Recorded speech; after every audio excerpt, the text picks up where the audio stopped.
जिस तरीके की आज स्थिति बनी हुई है मिडल ईस्ट में, वेस्ट एशिया में, उस पर हम बात करेंगे क्योंकि काफ़ी जो स्थिति है काफ़ी गंभीर नज़र आ रही है। भारत उसमें किस तरह का रोल प्ले कर सकता है, भारत पे क्या प्रभाव हो सकता है, यहाँ तक हम पहुँचे कैसे, इस स्थिति तक हम पहुँचे कैसे, सारी चीज़ों के बारे में बात करेंगे। मेरे साथ इस वक्त प्रोफेसर खालिद मोहम्मद हैं जो पंजाब यूनिवर्सिटी के पॉलिटिकल साइंस डिपार्टमेंट में रहे हैं और एक्सपर्ट हैं इंटरनेशनल अफेयर्स में, कई और इश्यूज़ में भी। बहुत बहुत स्वागत है सर। जी सर ये बताएं कि थोड़ा सा बैकग्राउंड पीछे चल के देखते हैं कि ये जो ऐसी स्थिति बनी है कि वॉर के बिल्कुल एज पे खड़े हैं हम लोग जी, तो यहाँ तक पहुँचे कैसे, ट्रिगर कैसे हुई ये सिचुएशन? देखो ऐसा है कि ये जो एरिया है फ़लस्तीन का, जिसमें से इज़राइल ने बनाया गया है 1945 में, ये सिचुएशन बहुत पुरानी है, यानी कि सैकड़ों साल पुरानी कह लीजिए। क्योंकि इस खित्ते के लिए मुस्लिम वर्ल्ड और क्रिश्चियन वर्ल्ड में बड़ी बार लड़ाई हुई है। कभी मुस्लिम्स के हाथ में ये एक खित्ता आता था, कभी क्रिश्चियंस के हाथ में आता था। ये जो एरिया है ख़ास तौर पर जो यरूशलेम है, यरूशलेम और बैतलहम, तीन मेजर जो वर्ल्ड के रिलीजन्स हैं वो यहीं, ये उनकी सबसे इम्पॉर्टेंट जगहें हैं, क्रिश्चियंस के लिए भी, ज्यूज़ के लिए भी और मुसलमानों के लिए भी। और इसके ऊपर कब्ज़ा किसका हो, किसकी प्राथमिकता हो, इसके बारे में बड़ी देर से, सैकड़ों सालों से लड़ाइयाँ चलती रही हैं। 1902 वर्ल्ड वॉर में क्योंकि ज्यूज़ के ऊपर काफ़ी ज़्यादा जुल्म हुआ हिटलर द्वारा, तो ये सोचा गया, जो विक्टोरियस पावर्स थी जैसे कि इंग्लैंड था, अमेरिका था, उन्होंने सोचा कि ज्यूज़ के लिए एक सेपरेट स्टेट बनाया जाए। क्योंकि ये इलाका अंग्रेज़ों के अधीन था, इजिप्ट को लेकर के ये सब इलाका, तो उन्होंने कहा कि इस इलाके में हम ज्यूज़ को बसा देते हैं और एक अलग कंट्री बनाया जिसको इज़राइल कहा गया। ये इज़राइल जो है ये बनो इसराइल कबीला था, बहुत पुराना, जो बाइबल में भी आता है, कुरान में भी आता है। तो उनको यहाँ पर बसाया गया और बसाने उसकी अपोजिशन जो थी अरब वर्ल्ड ने की, सारी अरब वर्ल्ड ने कहा कि ये तो गलत है, ये एरिया हमारा है, फ़लस्तीनियों का एरिया है, यहाँ पर इज़राइल नहीं बसाया जाना चाहिए। इवन इंडियन गवर्नमेंट ने भी और इंडिया के उस समय जो लीडर थे इंक्लूडिंग महात्मा गांधी, उन्होंने इज़राइल के बनाने की मुखालफत की। यहाँ तक कि हमने इज़राइल को बनाने की जो वोट थी यूनाइटेड नेशंस में अगेंस्ट दी।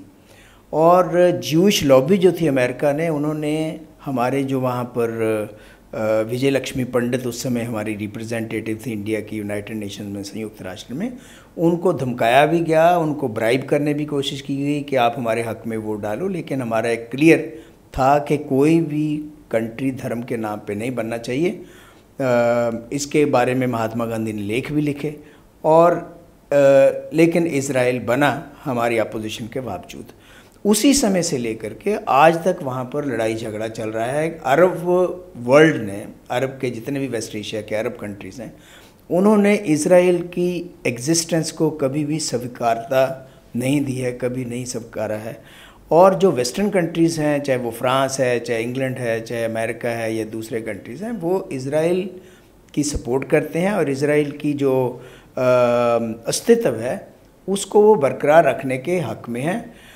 इसलिए दोनों जो वेस्ट एशिया के कंट्रीज़ हैं और जो वेस्टर्न वर्ल्ड है, उनके बीच में ये टकराव है और वो टकराव फ़लस्तीन और जो ज्यूज़ हैं उनके बीच में आता है और जिससे ये तनाव जो है वो कई बार वॉर की शक्ल अख्तियार किया गया है, कर गया है कई बार और तरह से। जैसे 1948 की वॉर हुई, 67 की वॉर हुई, 73 की वॉर हुई, और फिर नए नए जो थे कई ऐसे डेवलप किए गए ऑर्गेनाइजेशंस जो इज़राइल के बिल्कुल अगेंस्ट हैं, जैसे कि हिजबुल्लाह है, हमास है। पहले अल-फतह हुआ करती थी किसी ज़माने में, यासर अरफात उसके हेड होते थे। हमने फ़लस्तीन को एक स्टेट का दर्जा दिया हुआ है, लेकिन बहुत सारे कंट्री जो है इंक्लूडिंग इज़राइल फ़लस्तीन को स्टेट नहीं मानते, ना ही वो स्टेट बनाने के लिए उसको तैयार हैं। हालांकि बहुत से कंट्रीज़ ये कहते हैं कि 2 स्टेट थ्योरी के आधार पर फ़लस्तीन का अलग स्टेट हो, इज़राइल का अलग स्टेट हो। इज़राइल इसके लिए सहमत नहीं है, बल्कि इसकी ट्रिगर की एक और वजह ये भी है कि फ़लस्तीन के एरिया जो हैं वो दो हैं। एक तो वेस्ट बैंक है, वेस्ट बैंक जो है वो डेड सी के साथ साथ ये जो जॉर्डन है, सीरिया है, उसके साथ साथ लगता है, और दूसरे गाज़ा स्ट्रिप है जो कि तकरीबन 20-25 किलोमीटर की एक स्ट्रिप है जो मेडिटेरेनियन सी के साथ साथ लगती है। और ये जो है एक तरह से ओपन प्रिजन बनाई हुई है इज़राइल ने, चारों तरफ से उसको बांधा हुआ है, उनको बाहर नहीं जाने देना, अंदर नहीं आने देना, जो भी जाता है उसकी पूरी चेकिंग और ये सारा कुछ। वहाँ पर हमास है और इधर वेस्ट बैंक जो है वहाँ पर दूसरी ये जो अल-फतह जो है वो फ़लस्तीन की अथॉरिटी है। अब ये जो इस समय जो ट्रिगर हुआ वो ये हुआ कि एक तो यरूशलेम जो है जहाँ पर मस्जिदुल अक्सा है, मस्जिदुल अक्सा मुसलमान जो है वो दुनिया में सिर्फ 3 ही जगह पर पिलग्रिमेज के लिए जा सकते हैं, धार्मिक यात्रा के लिए, मक्का, मदीना और मस्जिदुल अक्सा। It is so important. बल्कि मक्के से पहले मुसलमान मस्जिदुल अक्सा की तरफ ही मुँह करके नमाज़ पढ़ते थे, इतनी इम्पॉर्टेंट है ये। तो इस बार की सर जैसे हमने ये देखा कि हमास की तरह से अटैक हुआ, तो ये इसी को ट्रिगर माना जाए, क्या कहेंगे इस बारे में, क्या बताएंगे? ऐसा है कि हमास का जो अटैक हुआ वो ट्रिगर नहीं है, ट्रिगर है कि इज़राइली जो हैं धीरे धीरे अपनी बस्तियां, इल्लीगल बस्तियां फ़लस्तीन के इलाकों में बसाते जा रहे हैं ताकि फ़लस्तीनियों का दायरा कम से कम कर दिया जाए, नंबर 1। नंबर 2, मुसलमानों को जो मस्जिदुल अक्सा या दूसरे जो वहाँ पर रिलीजियस यरूशलेम के अंदर मोनूमेंट्स हैं वहाँ पर जाने से उनको रोका जाता है या काफ़ी ज़्यादा उन पर जुल्म तशद्दुद किया जाता है। ट्रिगर वहाँ से शुरू होता है, उसका आउटकम जो है वो हमास है। हमास का वहाँ पर दबदबा है वेस्ट गाज़ा स्ट्रिप में, और फिर उन्होंने सोचा कि इनके पास तो आयरन डोम भी है, इनके पास बेस्ट टेक्नोलॉजी भी है, इनके पास न्यूक्लियर हथियार भी हैं, तो हम इस तरह से अटैक किया। जो 7 अक्टूबर का अटैक था वो इस तरह का अटैक था जो कि इज़राइल सोचता था कि हम 2-4 हफ्तों में इसको ख़त्म कर देंगे और वहाँ पर गाज़ा स्ट्रिप पर अपना कब्ज़ा कर लेंगे, लेकिन आज तक नहीं कर पाए हैं। बल्कि उसका और जो बड़ा है वो जो हिज़्बुल्लाह जो कि ईरान का समर्थित है, वहाँ से ये जो अटैक हुआ है, और उसके बाद ईरान का डायरेक्ट पहले अप्रैल में अटैक करना, फिर अब जो मिसाइलों के साथ अटैक करना, उससे एक ब्रिंक के ऊपर आकर के खड़ी हुई है सारी स्थिति। किसी भी समय ये स्थिति एस्केलेट करके एक बड़ी वॉर बन जाती है। सर ये बताएं कि जैसे आपने कहा खालिद साहब कि किसी भी स्टेज, मतलब किसी भी समय ये एक बड़े वॉर का रूप ले सकती है, कितना बड़ा वॉर हो सकता है, कितनी खतरनाक स्थिति है? देखो, अगर हम कहें कि ये 3rd वर्ल्ड वॉर लग जाएगी, ऐसा कुछ नहीं है, क्योंकि दुनिया वॉर नहीं चाहती, लेकिन रीजनल वॉर एक ज़रूर बन सकती है अरबों और इज़राइल के बीच, जिस तरह से 67 की वार हुई या 73 की वार हुई। लेकिन अरबों में कुछ कंट्रीज़ ऐसे हैं जो इज़राइल के साथ हैं, या समझ लो अमेरिका के साथ हैं, जैसे कि जॉर्डन है अमेरिका के साथ है, सऊदी अरब है, ये कंट्रीज़ जो हैं अमेरिका के साथ खड़े हुए हैं, इसलिए वो इज़राइल के अगेंस्ट चाहते हुए भी कुछ नहीं कर पा रहे हैं या कुछ नहीं करेंगे। दूसरी तरफ वो कंट्रीज़ हैं जो इज़राइल के डेडली अगेंस्ट हैं, चाहे वो सीरिया है, चाहे इराक है, चाहे ईरान है। ये कंट्रीज़ एंटी जो इज़राइल फोर्सेस हैं उनको सपोर्ट करते हैं, मिलिटरीली भी, पैसे से भी, और मॉरली भी, पॉलिटिकली भी। इस चीज़ को अगर हम देखें तो ये वॉर एक रीजनल कॉन्फ्लिक्ट अगर बन जाती है तो उसका प्रभाव पूरी वर्ल्ड के ऊपर पड़ेगा। क्योंकि फॉर एग्ज़ाम्पल इंडिया के एग्ज़ाम्पल लेते हैं, इंडिया की स्थिति बड़ी, जिसको कहते हैं एक रस्से पर चलने वाली बात है, टाइट रोप वॉक जिसको हम कहते हैं, क्योंकि एक तरफ इज़राइल है, क्योंकि एक नया जो कॉम्बिनेशन बना है, नेक्सस बना है इज़राइल, अमेरिका और इंडिया, एंटी टेररिस्ट फ्रंट के नाम पर, उसमें इंडिया बहुत सारी टेक्नोलॉजी, बहुत सारे क्षेत्रों में इज़राइल के साथ काफ़ी इंडिया की कोलैबोरेशन चल रही है, वो एग्रीकल्चर हो, रियलिटी सेक्टर हो, टेक्नोलॉजी हो, फास्ट जो ये स्मार्ट वेपन्स हैं वो हैं। लेकिन अरब भी हमारे लिए बहुत इम्पॉर्टेंट है। क्यों? क्योंकि एक तो तकरीबन 50 लाख के करीब इंडियन वहाँ पर काम करते हैं, जो बहुत सारा पैसा इंडिया को भेजते हैं, बिलियंस ऑफ डॉलर, तकरीबन 30 बिलियन, और वो हमारी इकोनॉमी के लिए बहुत क्रूशियल है, बड़ा इम्पॉर्टेंट है। और दूसरे हमारी ट्रेडिशनल अरबों के साथ रिलेशनशिप है। और चौथा जो है वो ये है कि हमारी बहुत सारी इन्वेस्टमेंट्स वहाँ जाती हैं, बहुत सारा पैसा वहाँ पर जाता है, जिसकी, और टूरिज़म काफ़ी ज़्यादा है, दुबई वगैरह, अबू धाबी, शारजा वगैरह, तो इसलिए वो भी हमारे लिए बहुत इम्पॉर्टेंट है। इंडिया इस समय बिल्कुल बीच में चल रहा है और बड़ी मुश्किल हो रही है उसमें इस डिप्लोमेसी को मेंटेन करने के लिए कि आप इज़राइल के साथ भी बना करके रखें, अरबों के साथ भी बना करके रखें।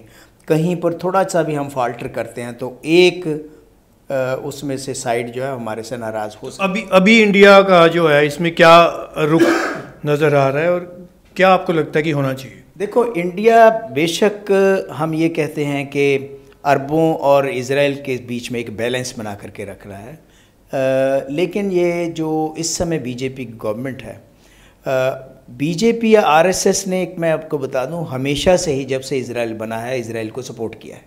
जबकि कांग्रेस की आइडियोलॉजी ने, जैसे आपको बताया, नेहरू, गांधी ने, उन्होंने इज़राइल की बनाने को अपोज़ किया था। तो सवारकर वगैरह या जितने भी आरएसएस के आइडियोलॉग थे, उन्होंने इज़राइल को हमेशा सपोर्ट किया है। और मैं आपको बता दूं कि इस समय जो स्थिति है, उस स्थिति में बेशक इंडिया का दोनों के साथ संबंध अच्छा बनाने में डिप्लोमेसी लगी हुई है, लेकिन ये एक लंबे समय तक चलने वाली चीज़ नहीं है। दूसरे, इसके बावजूद के अच्छे रिलेशन है दोनों के साथ, या हम बनाने की कोशिश कर रहे हैं, इंडिया इस स्थिति में नहीं है कि मध्यस्थता कर सके।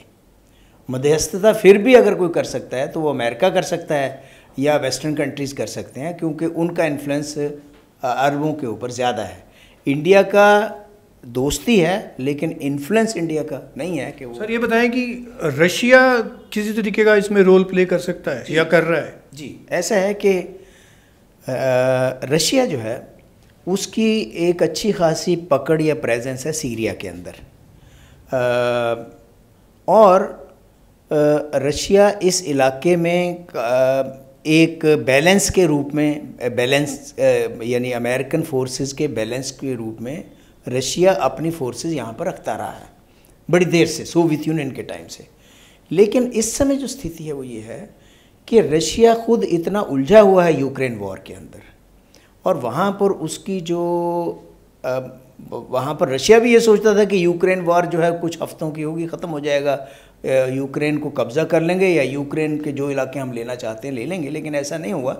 लेकिन यूक्रेन वॉर के अंदर रशिया की फोर्सेस की जो दुर्गति हुई है, या जिस तरह से उनको नुकसान हुआ है, और जिस तरह से इकोनॉमिकली रशिया बहुत डाउन चला गया है, जिस तरह से रशिया की एसेट्स जो हैं वो काफ़ी ज़्यादा नष्ट हो गई हैं, इसलिए रशिया के पास इस समय इतना इन्फ्लुएंस रहा नहीं है कि वो मध्यस्थता कर सके, क्योंकि उसको अपने अस्तित्व का सवाल है। जब सेकेंड वर्ल्ड वॉर के बाद क्रुस्क में उसके अपने अंदर यूक्रेन की फोर्सेस घुस गई हैं, जिसका मतलब ये है कि रशिया को तो अपने बॉर्डर्स को प्रोटेक्ट करना उसमें लगा हुआ है, बजाय इसके वो अरबों और इज़राइल के बीच में बैठ कर मध्यस्थता करे। और मोर ओवर आपको पता है कि पुतिन के ख़िलाफ़ जिस तरह से अरेस्ट वारंट्स भी हैं और सारा कुछ है, वो सब लेकर के रशिया का रोल काफ़ी कर्टेल हो गया है, काफ़ी कम हो गया है। वो यहाँ पर अब रोल उतना नहीं है। खालिद साहब, जैसे नज़रें इस तरफ भी हैं कि क्या जिस तरीके से ईरान ने इतने मिसाइल दागे, तो क्या इज़राइल उसका जवाब देगा? क्या अटैक हो सकता है ईरान के ऊपर? और आपने एक बड़ी बात कही कि इसका जो प्रभाव है पूरे विश्व पर देखने को मिल सकता है। इससे आपका क्या मतलब है? किस तरह का प्रभाव पूरे वर्ल्ड पे पड़ सकता है? देखो, अरबों का प्रभाव जो है, यानी इस इलाके का सबसे बड़ा प्रभाव तेल है, क्योंकि वर्ल्ड की जो इकोनॉमीज़ हैं, चाहे वो चाइना है, चाहे वो जापान है, वर्ल्ड की जो इवन वेस्टर्न कंट्रीज़ हैं, वर्ल्ड की इकोनॉमीज़ जो हैं वो एनर्जी सिक्योरिटी के ऊपर खड़ी हुई हैं। एनर्जी सिक्योरिटी तेल के ऊपर बहुत निर्भर करती है। अगर अभी आप देखो कि ईरान की स्ट्राइक्स के बाद तेल के रेट बढ़ गए हैं और बढ़ने की संभावना है जैसे जैसे ये क्राइसिस डीपन हो रहा है। तो इसका मतलब ये है कि वर्ल्ड जो है वो अपने आप को इस खित्ते की जो एक लड़ाई चल रही है उससे अलग होकर के नहीं देख सकती, क्योंकि उसका प्रभाव इकोनॉमिकली पूरे विश्व के ऊपर होगा। और वैसे भी बहुत सी बड़ी इकोनॉमीज़ जैसे कि इवन अमेरिका है, कनाडा है, कई इकोनॉमीज़ जो हैं वो क्राइसिस से जूझ रही हैं। वो क्राइसिस और बिगड़ेगा जिससे लोगों के अंदर निराशा होगी, इन्फ्लेशन होगी और बड़ा कुछ होगा जिसका प्रभाव पड़ेगा। तो ये सारे कंट्रीज जो हैं ये तेल के ऊपर बैठे हुए हैं एक तरह से। तो अगर वहाँ से तेल नहीं जाता, फॉर एग्जांपल हुथीज हैं जो इस इजराइल पर अटैक कर रहे हैं और यमन में हैं, और वो ऐसी जगह भी बैठे हुए हैं जहाँ पर सारा कारोबार जो है वो रेड सी से, इंडियन ओशन से, हिंद महासागर से, रेड सी और सुएज कनाल से होता हुआ मेडिटेरेनियन सी में जाता है।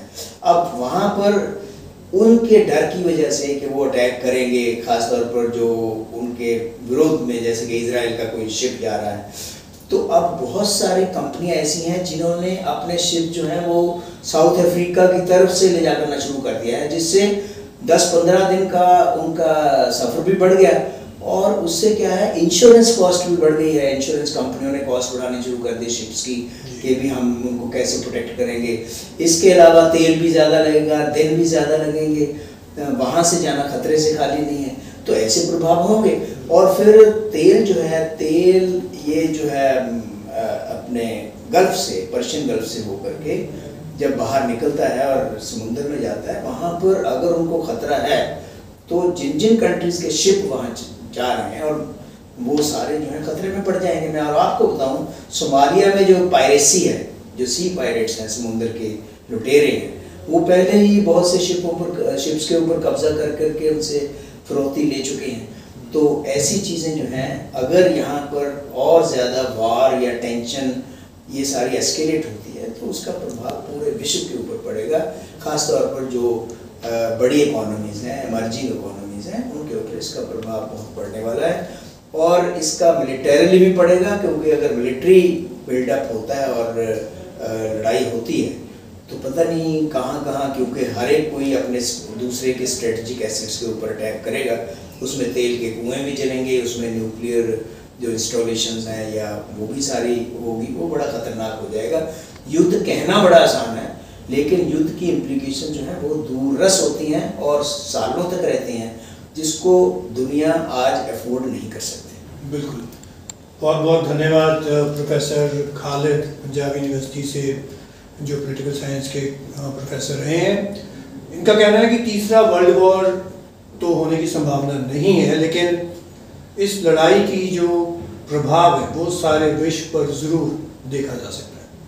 आप इस वीडियो को लाइक भी करें और शेयर भी करें, और साथ साथ डेली वर्ल्ड जो है उसको सब्सक्राइब करें।